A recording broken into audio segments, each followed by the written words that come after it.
Pourquoi y a-t-il un bouton Devoir dans la barre d'outils et un onglet Devoir dans l'équipe? Y a-t-il une différence?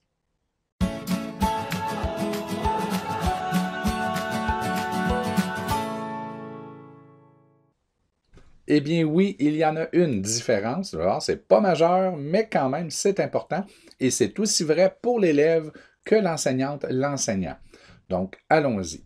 Premièrement, vous avez le bouton Devoir qui vous permet, si on clique sur celui-ci, d'avoir un aperçu, une vue d'ensemble de tous les devoirs que vous avez à réaliser ou qui sont à corriger, dépendant si vous êtes l'élève ou l'enseignante, l'enseignant.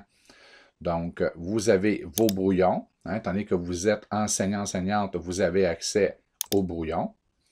Vous avez les devoirs qui ont été, les affectations, c'est pour ça que c'est au féminin, les affectations qui ont été faites dans toutes vos classes. Donc, c'est l'avantage principal du bouton Devoir, c'est que vous avez un aperçu de tout ce qui a été créé ou qui est en cours dans toutes les classes, donc dans tous les groupes, toutes les équipes.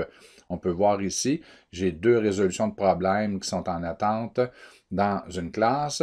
Dans la classe de M. Daniel, ici, il y a un devoir qui est à remettre, qui n'a pas été fait. Et vous avez ici, dans un autre Teams, des affectations qui ont été réalisées dans le passé. Donc, que ce soit pour l'élève verra tous ses travaux de toutes les équipes auxquelles il fait partie. Donc, ça pourrait être les spécialistes au secondaire ou encore titulaires et quelques spécialistes au primaire. On a une vue globale de toutes les équipes. Par contre, si je viens dans Équipe, que j'entre dans l'équipe de ou de ma titulaire et que je clique sur l'onglet Devoirs, ici, je ne verrai que les devoirs, les affectations qui sont liées à cette équipe. Donc, l'onglet permet de voir les travaux de l'équipe seulement. Le bouton permet de voir non seulement les travaux de l'équipe qui sont ici, mais de toutes les équipes. Et c'est aussi vrai que vous soyez enseignante, enseignant ou encore élève. Donc, lorsque vous êtes un enseignant et que vous cliquez sur un devoir, vous allez pouvoir corriger les travaux de vos élèves en cliquant sur ceux-ci.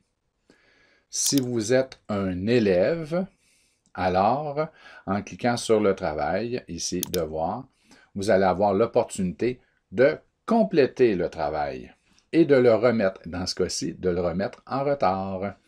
Donc, qu'on soit élève ou enseignant, enseignante, le bouton Devoir, c'est une vue d'ensemble.